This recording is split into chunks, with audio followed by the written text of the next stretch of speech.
तो पहले हम एक फसल लेते थे, स्टाफ डैम बनने के कारण हम दोनों फसल ले रहे हैं।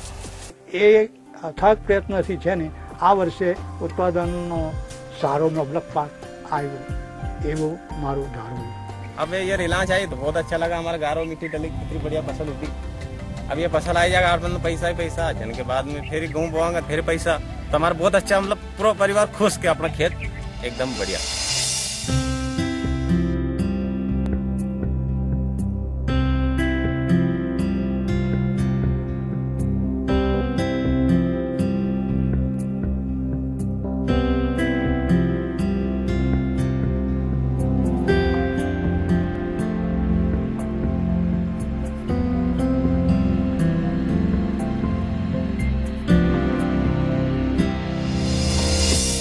इन मुस्कुराहटों के पीछे कड़ी मेहनत, लगन और अटूट आत्मविश्वास की कहानी है।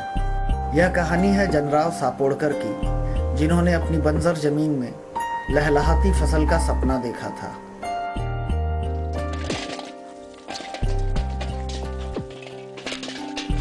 पहिली जमीन ही एकदम पडीत होती, याच्यात म्हणजे अजिबात वापरता येत नव्हतं आणि ते शेतकरी समितीमार्फत ही आता पडीत जमीन ही आमची जमीन या पडीत जमिनीमध्ये JCP लावून पूर्ण त्या वळीचा आणली आणि त्याच्यात अंतर मशागत पीक घेण्यात येत आहे।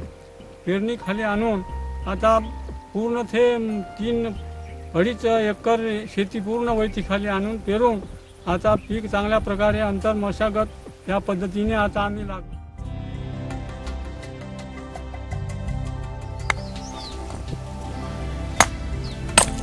बनने से पहले लोगों का ये सोच था, वो बोल रहे थे कि डैम मतलब इतना तुम्हारा कम समय में बन ही नहीं पाएगा। बोले ये काम तुम्हारा आधा अधूरा रह जाएगा और जहाँ के तहाँ रह जाएगा, पानी आ जाएगा, तुम्हारा मटेरियल बह जाएगा। खुशी होती है इस बात की कि वो जब डैम तैयार हो चुका हमारा और वो फिर आते हैं तो बोलते कि इतने समय में तुमने कैसे किए। हमने सब मिल करके पिछली बार से डैम बनाया, 70-80 एकड़ में पानी की सिंचाई चालू है और आज भी इस समय में पानी भरा हुआ है।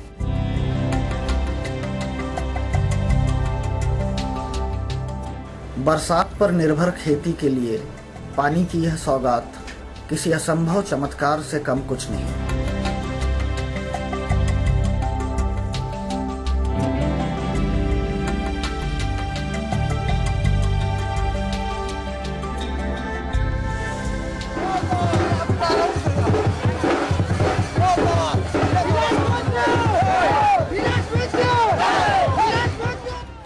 रिलायंस बीज से जुड़े किसानों के इस जनाधार ने अपने आप को ग्राम कृषक समितियों में संगठित किया। गांव की समस्याओं पर मिल बैठकर चर्चा की और लोकतांत्रिक तरीके से इनके समाधान की वैज्ञानिक योजना बनाई। ये जैसे मेरे खेत की लेवल यहाँ पे थी, पहले शुरू में जो ये थे, इस पाल के करने से हमारे को इतना फायदा हुआ, 1-1.5 फीट मिट्टी मतलब आके रुक गई। जैसे हम खेती करने के लिए हंकाव करते थे, इसमें जुताई करते थे, जुताई के द्वारा मिट्टी हल्की हो जाती थी, पानी के द्वारा बह के निकल जाती थी। इस पाल के द्वारा 1 से 1.5 फीट मिट्टी रुकी है सर। हे आंतरपीक घेतलेलं आहे आम्ही जमिनीमध्ये। हे आंतरपीक कशा करता घेतलेलं आहे की तूर, सोयाबीन, मूग आणि ज्वारी हे पीक घेतल्यामुळं आमच्या जमिनीला सर्व काय ते त्याचे खत सुद्धा मिळतात आणि पिकामध्ये सुद्धा फायदा होतो।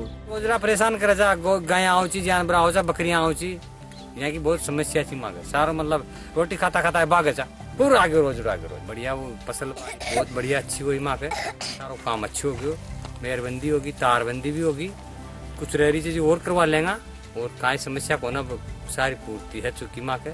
अब और फसल बढ़ाऊंगा, बढ़िया फसल खेती बाड़ी होगी। नए साल कुछ ये मेड़बंदी ऐसी हो गई थी हमारी, ने कुछ पैसा मिला समय पे, हमारे बीज भिजवारा भी सब समय पे पैसा मिला, तो हमारे 2 क्विंटल बीघे के हिसाब से गए साल भी हुई। आमे मंडलना माध्यमथी आ 182 ખેડૂતનો જે ભાઈ ખેતરમાં ઉત્પાદન આવ્યું એ ઘરે ખાવા પૂરતું રાખ્યું અને બીજું જે બી ઉત્પાદન આવ્યું એમાંથી અહીંયા મંડળમાં એણે માલ જમા કરાવ્યો। આ વખતે આ મંડળમાં અમે 20 ટન માલ ખરીદ્યો છે। तो आम TRNG करवार आम बहुत मैंने फायदा पाई पार्लू, जेनटा कि आम आगू करूँ कम जिन मैंने चाष करूँ तो ये भेराइटी आम चाष नहीं करूँ और आम जेनटा कि मार्केट रु बहुत आम घिनी खाऊबार लाभ रु आम बहुत फायदा पाई पार्लु और जेनटा कि आम यहाँ साप्ताहिक आम तमें भल जिन खावा लगे पाई पारुछु जेनटा कि यहाँ आम कौन जिन असुविधा नहीं। बात तालाब की मिट्टी से खेत की उर्वरता बढ़ाने की हो या अंतर फसल से खेती में निहित जोखिमों को कम करना हो, पोषण वाटिका से सुनिश्चित पौष्टिक आहार हो या कृषि उत्पाद की बाजार व्यवस्था,